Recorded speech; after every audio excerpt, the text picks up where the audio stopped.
बारे में कुछ क्लियर नहीं पड़ा क्योंकि उसकी कास्टिंग अभी लॉक नहीं हुई है. We are still working on the script.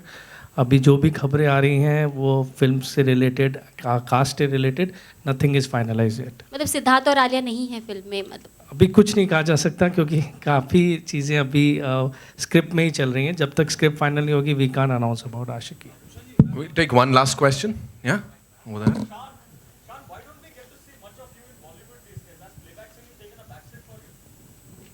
इसलिए मैं मेकअप और बाल वाल बना के आया था आज.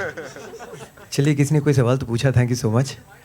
नहीं, ऐसी बात नहीं है, लेकिन एक वक्त ऐसा भी था जब बहुत सारे इस्टेब्लिश सिंगर्स थे और अचानक से एक लोग हमेशा चेंज चाहते हैं, नई आवाज़ें, एक नई ट्रेंड्स आ जाती हैं.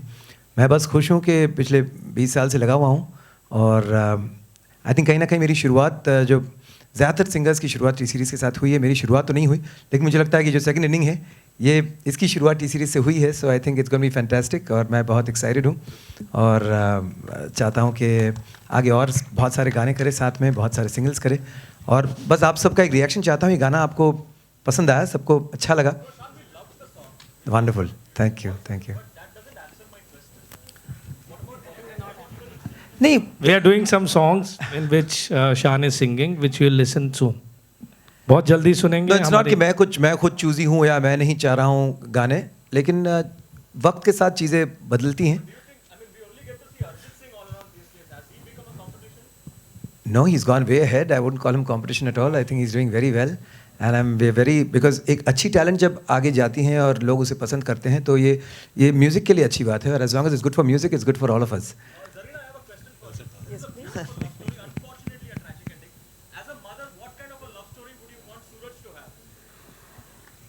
ऑब्वियसली बीइंग अ मदर, मैं तो चाहती हूँ कि बच्चे हमेशा खुश रहें, हमेशा. हाँ, बस एक्सीडेंट से बहुत डर लगता है क्योंकि एक बार सूरज गोवा में हम लोग गए थे, वहाँ पे बाइक का एक्सीडेंट हो गया था बहुत बुरी तरह से.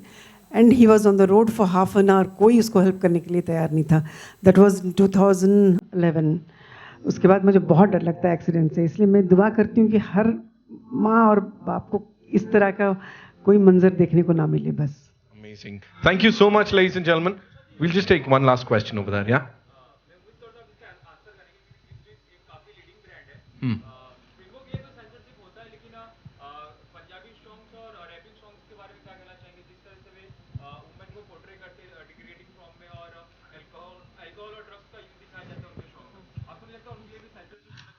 सब चीज़ों के लिए सेंसरशिप होता है. आपको किसने बोला नॉन फिल्म सॉन्ग के लिए सेंसरशिप नहीं होता है? हर गाना सेंसरशिप होता है, चाहे वो रैप गाना हो या नॉन फिल्म गाना हो या फिल्मी गाना हो. Everything is censored. Cool. Thank you so much, ladies and gentlemen. Thank you so much for your time. And thank you, हमारे जो महानुभाव हैं यहाँ.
सर मेरे लिए ये एक मेरी थर्ड सिंगल है जो मैंने किया है। मैंने टी सीरीज़ के साथ मैं रहूँ या ना रहूँ किया है, चल वहाँ जाते किया है, ज़िंदगी आ रहा हूँ मैं किया है। ये मेरा फोर्थ सिंगल है जो शान सर के साथ मेरा पहला म्यूज़िक वीडियो है।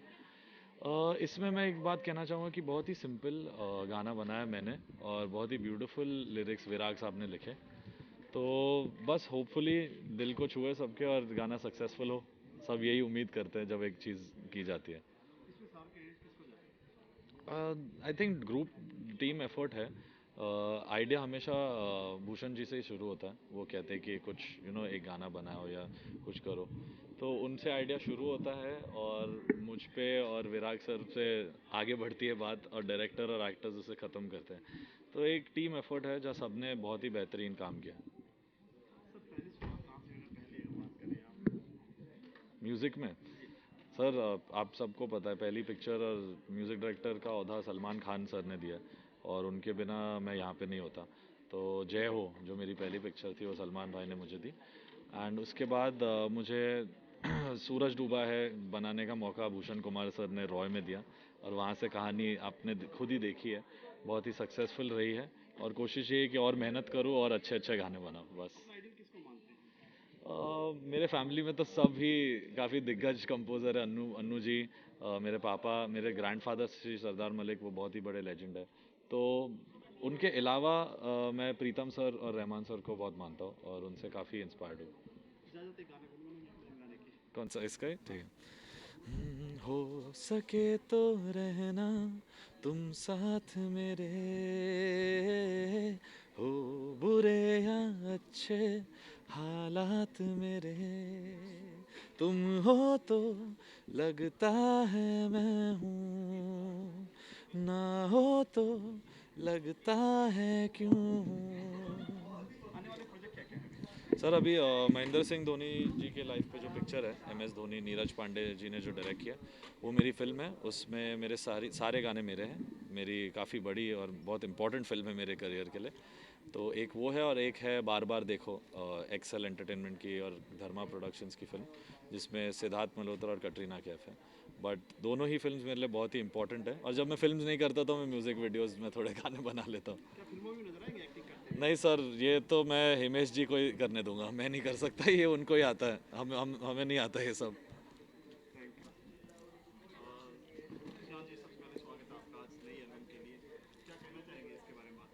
बहुत एक्साइटेड हूँ, बहुत खुश हूँ, बहुत ही अच्छे तरीके से बड़े तादाद में ये लॉन्च हुआ है।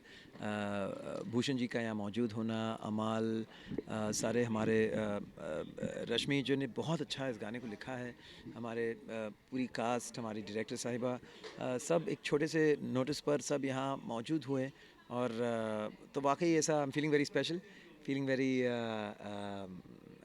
फुल ऑफ ग्रेटिट्यूड कि इतना अच्छा लॉन्च हुआ। और ये गाना वाकई में कुछ चीज़ें होती हैं जो दिल से एक फीलिंग आती है।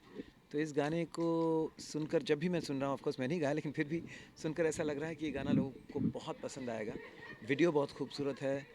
इस गाने की जो सोल है, इस गाने की जो एक इश्क, मोहब्बत, प्यार, अपनापन, चाहतों के बारे में जो इस गाने में एक फीलिंग जागती है, वो एक हमेशा दिल में रहने वाली फीलिंग है। तो ये गाना बहुत आगे जाएगा। मैं जानता हूँ कि आज सोसाइटी या यंगस्टर्स उनको they are into that fast music और इंस्टेंट ग्रेटिफिकेशन, इंस्टेंट खुशी की तलाश में है।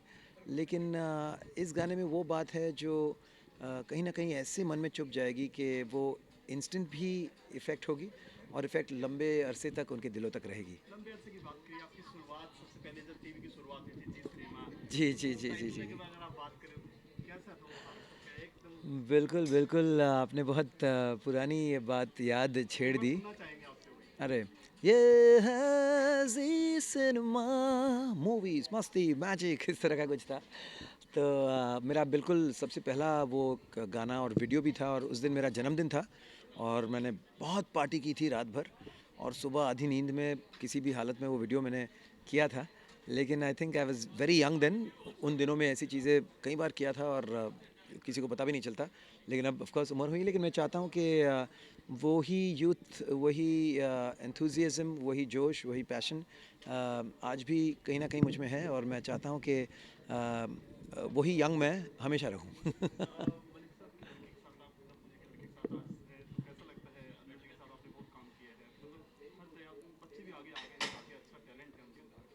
नहीं, बिल्कुल। डब्बू मलिक जी के साथ मैंने बहुत सारे गाने किए हैं, और उनमें से कई गाने अच्छे भी चले हैं, और वो हमेशा मुझे कहते थे कि मेरा जो बड़ा बेटा है पियानो कमाल बजा रहा है। और अरमान से तो मैं बहुत अच्छी तरह से वाकिफ़ हुआ था जब अरमान हार्डली 10 साल के थे, और मैं एक शो होस्ट कर रहा था लिटिल चैम्प्स 2006 में, जब अमाल टॉप 4 में आए थे। और बहुत ही अच्छा उनकी आवाज़ की एक टेक्सचर, एक बहुत ही एक सादगी थी जो मुझे बहुत पसंद था। अमाल को मैंने तब सुना जब उनका एक गाना मैं गाया उनके लिए। अमाल तब सिर्फ 18 साल के थे, and I think these are all old stories that are all coming back. But उनके ऑफ कोर्स अनु जी के लिए मैंने 50 से ज़्यादा गाने गाए हैं, और आशा करता हूँ आगे भी गाते रहूँगा उनके लिए। He is you know an institution by himself. इतना लंबा करियर शायद ही किसी म्यूज़िक डायरेक्टर का पूरे बॉलीवुड हिस्ट्री में रहा हो, and still running. So I am very proud of the fact that Amal is taking the legacy ahead and making his own mark, and he is a talent that is here to stay. और कुछ वो कहते कि वो क्या पालने में पाँव नज़र आ जाते हैं, ऐसी कुछ थी कि you can already tell that, you know, मैं जब वो पहला ही गाना उनके लिए गाया था ऑलमोस्ट 10 साल पहले, मुझे पता था कि you know he is fantastic, and he is prove that from time to time. Sir आप 95 से शायद मेरी नॉलेज में 95 से आप गाना गाते हैं, हर किसी को स्ट्रगल करना पड़ता है, सियान को कितना स्ट्रगल करना पड़ता है? मुझे कोई स्ट्रगल कभी नहीं करना पड़ा, और आई थिंक देखिए किस्मत की बात होती है कि विद्या कई लोगों के पास बहुत है, सीखे सधे, लेकिन सक्सेस उस तरह से नहीं मिल पाती, और कुछ लोगों को यूं ही मिल जाती है। मैं उनमें से हूँ जिन्हें ऐसे ही मिल गई सक्सेस, और मेहनत तो मैं अब कर रहा हूँ, अब मैं रोज़ उठकर रियाज़ कर रहा हूँ, और इसलिए नहीं कर रहा हूँ कि सक्सेस चाहिए, क्योंकि वो विद्या या वो कला छूट जाती है अगर उसे आप हमेशा की तरह उसे ना तराशें, तो कल तक आप जो थे वो आज अलग हो सकते हैं। तो अपने आप को हमेशा तैयार रखना, अपने आप को हमेशा यू नो, जैसे मैंने कहा कि let the age not catch up, and stay youthful, stay strong, stay good, stay positive. That's how I like to live life. 95 तो आपने मुझे मैं आपको बताऊं कि मैं 4 साल की उम्र से प्रोफेशनली गा रहा हूं, और तो उस हिसाब से मेरे 40 साल सिंगिंग करियर के होने आए हैं। सारे बचपन के सारे बिस्किट्स की एड्स हों, फिर ये जो ड्रिंक्स होती है ना दूध के साथ मिलाकर बच्चे पीते हैं, तो उसके गाने, अभी प्रोडक्ट्स के नाम नहीं ले सकते हैं, फिर बच्चों के साइकिलें, फिर टमाटो केचप, बहुत सारे एड्स किए बचपन में, और तब से गाते आ रहा हूँ। तुम हो तो लगता है मैं हूँ, ना हो तो लगता है क्यों हूँ, तुम हो तो उड़ता है मन ये, ना हो तो ठहरा सा है क्यों। और मैं गाता, लेकिन इनके हाथ दुख रहे हैं। क्या गाता है।